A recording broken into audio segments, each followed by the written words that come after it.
충남 5개 시군에서 동시에 발생한 산불로 인해 46억 8천만 원 상당의 재산 피해가 난 것으로 잠정 집계됐습니다. 이재민도 89명이나 발생했는데 충남도는 임대주택을 제공할 방침입니다. 도내 기관과 기업 8곳이 산불 피해 복구 지원 성금 7억 원을 기탁했습니다.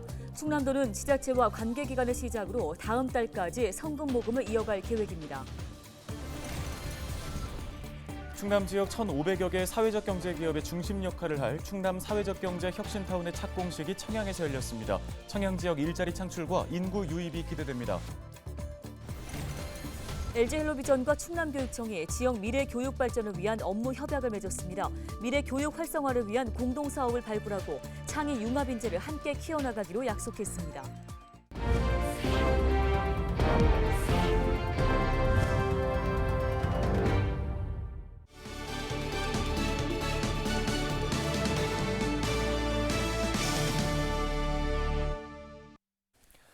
여러분 안녕하십니까? 헬로티비 뉴스입니다. 최근 충남 5개 시군에서 동시에 발생한 산불로 인한 재산 피해 규모가 46억 8천만 원 상당에 이르는 것으로 잠정 집계됐습니다.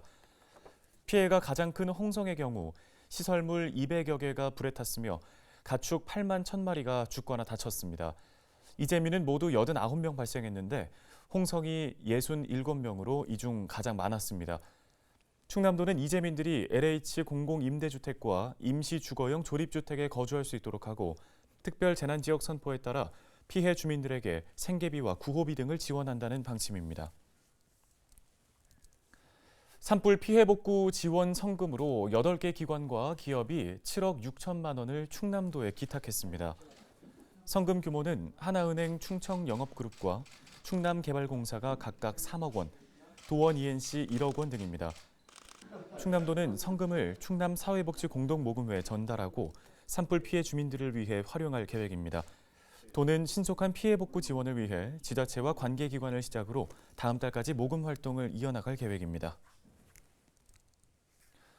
충남 지역 1,500여 개의 사회적 경제 기업의 중심 역할을 할 충남 사회적 경제 혁신타운의 착공식이 10일 청양에서 열렸습니다. 혁신타운 조성은 정부가 사회적 경제 성장을 위해 역점 추진하고 있는 사업으로 전국에서 두 번째로 충남에 들어서는 건데요. 이곳은 사업비 287억 원이 투입돼 내년 하반기에 문을 열 예정이며 도내 중간 지원 조직과 48개 기업이 입주해 청양 지역의 일자리 창출과 인구 유입에 도움을 줄 것으로 전망됩니다. 다음 소식입니다. 인공지능 같은 신기술이 대세가 된 요즘 이를 교육 현장에 적용하기 위한 시도도 활발하게 이루어지고 있습니다. 네, LG헬로비전과 충남교육청이 지역 미래 교육의 발전을 위해 손을 맞잡았는데요. 이 소식은 한범호 기자가 전해드립니다. 초등학교 5학년 교실, 스마트 기기에서 나오는 영어 문장을 학생들이 따라서 말합니다.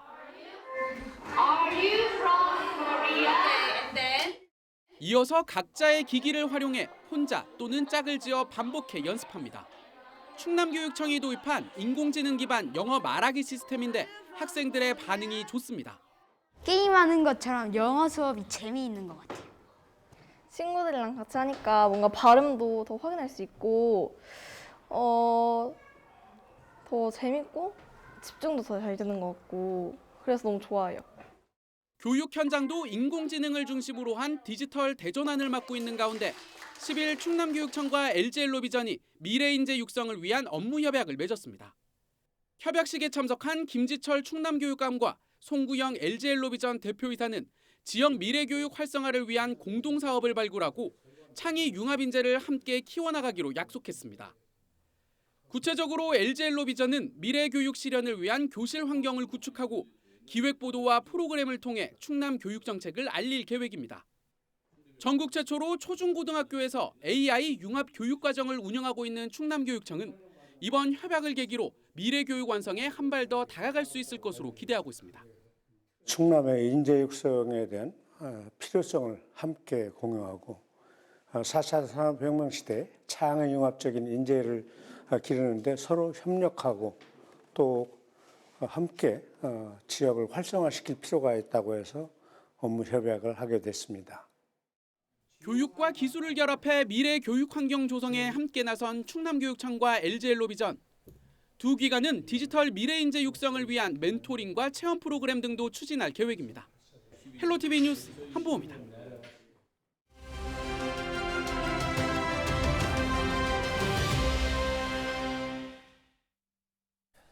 최근 아동 청소년들의 스마트 기기 과의존이 사회적인 문제로 대두되고 있습니다. 또한 학교 폭력이 사이버 폭력이 차지하는 비중이 매년 증가하는 추세를 보이고 있어 문제가 되고 있는데요. 네, 교육 현장에서 어떤 대책들이 필요할지 살펴보겠습니다. 한국교원대학교 교육학과 정여주 교수가 전화 연결돼 있습니다. 교수님 안녕하십니까? 네, 안녕하세요. 저는 한국교원대학교 교육학과 상담심리 전공 교수로 재직 중인 정여주입니다. 예, 먼저 우리 아동 청소년들의 스마트 기기에 의존하는 현상이 심각하다고 들었습니다. 실태를 좀 알려주실까요? 과기정통부와 한국지능정보사회진흥원이 오래전부터 스마트폰 과의존 실태 조사를 매년 해오고 있습니다. 가장 최근 자료가 2021년 자료인데요. 스마트폰 과의존 고위험군과 잠재적 위험군을 합쳐서 24.2%까지 올라왔고요. 더 심각한 건 아동 청소년이라고 볼 수 있는데요. 청소년만 한번 살펴보면 2021년 자료를 열어보면 37%까지 올라가 있습니다. 사실 이런 수치는 전 세계 어느 나라에서도 볼 수 없는 정도이기 때문에 굉장히 심각한 상태라고 볼 수 있습니다. 네, 요즘 대부분 학생들이 스마트폰을 가지고 있다 보니까요. 학교 폭력의 유형도 좀 달라지고 있다고 들었습니다. 사이버상에서의 학교 폭력이 증가하고 있다는 건데 어떤 유형들이 있고 그 심각성은 어느 정도로 진단하고 계시는지요? 사이버 폭력 안에는 여러 유형이 있습니다. 그중에서도 이제 대표적인 유형들을 보면 사이버 언어 폭력, 명예훼손, 갈취, 스토킹, 따돌림, 또 나쁜 영상들을 유포하는 거 이런 것 등이 들어간다고 생각할 수 있는데요.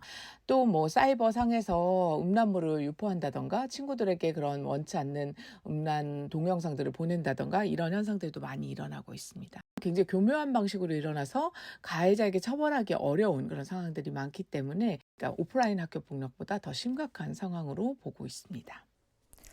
네, 상황이 이렇다 보니 교육 현장에서 스마트 기기 올바른 이용 방법 등 뭔가 대책이 필요하다라는 이야기가 나옵니다. 어떤 교육들 마련해야 할까요?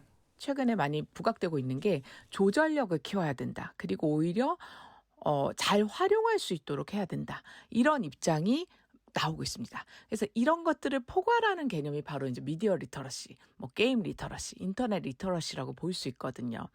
조절력에 해당되는 인터넷 사용의 윤리를 잘 지킨다던가 내 연령에 맞는 게임을 사용한다던가 아니면 윤리적인 행동을 한다던가 이런 것들을 좀 유념할 수 있도록 교육을 시키는 게 필요하고요.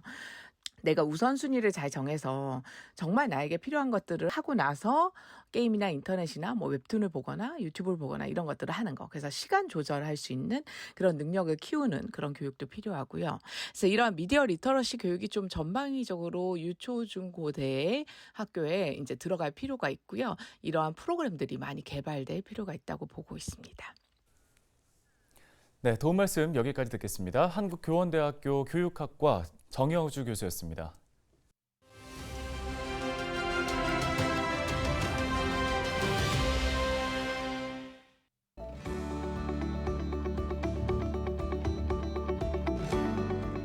국회의원 총선거가 1년 앞으로 다가왔습니다. 하지만 실제로는 1년도 채 남지 않았습니다. 정치권 내부에서는 이미 치열한 경쟁이 시작됐다고 하는데요. 우선 주요 일정부터 보겠습니다. 오는 10월에는 해외 공간에 재외선거관리위원회가 설치됩니다. 12월에는 예비후보자 등록이 시작되고요. 1월에는 출마를 예정하고 있는 공직자의 사퇴 시한입니다. 사실상 공천이 확정됐다고 봐도 될 텐데요. 하지만 끝까지 안심할 수는 없겠죠. 기존대로 보면 내년 2월이면 각 정당별로 공천이 마무리되는 시기로 볼 수 있습니다. 물론 그렇지 않은 지역구도 있겠지만 사실상 오는 12월부터는 국회의원 총선거를 앞두고 시끄러워지는 시기겠죠. 그리고 내년 4월 10일 대망의 국회의원 총선거일입니다.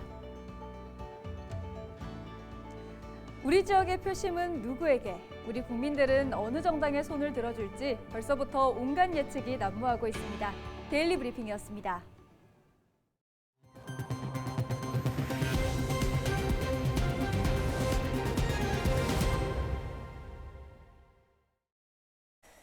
홍성군이 신청사 건립을 추진하고 있는 가운데 공사 시공업체 선정을 위한 절차에 들어갔습니다.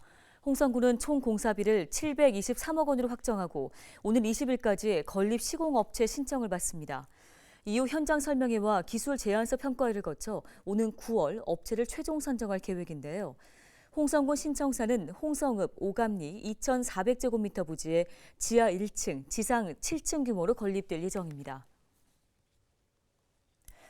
태안군이 고향사랑 기부제 시행 첫 석 달간 9,200만 원가량의 기부금을 조성했다고 밝혔습니다. 태안군에는 820여 건의 고향사랑 기부금이 전달됐으며 1인 평균 기부액은 11만 원 정도로 집계됩니다.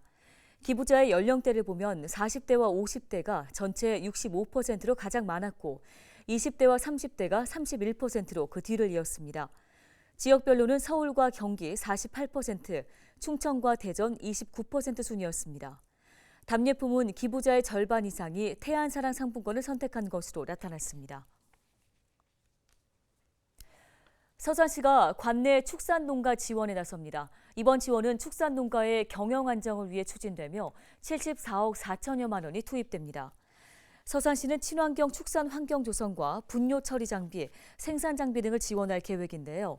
또 혈통 등록과 친자 감별, 유전체 분석 등을 지원해 우수 브랜드 육성을 도모할 방침입니다. 오늘 저희가 준비한 소식은 여기까지입니다. 네, 시청해주신 여러분 고맙습니다.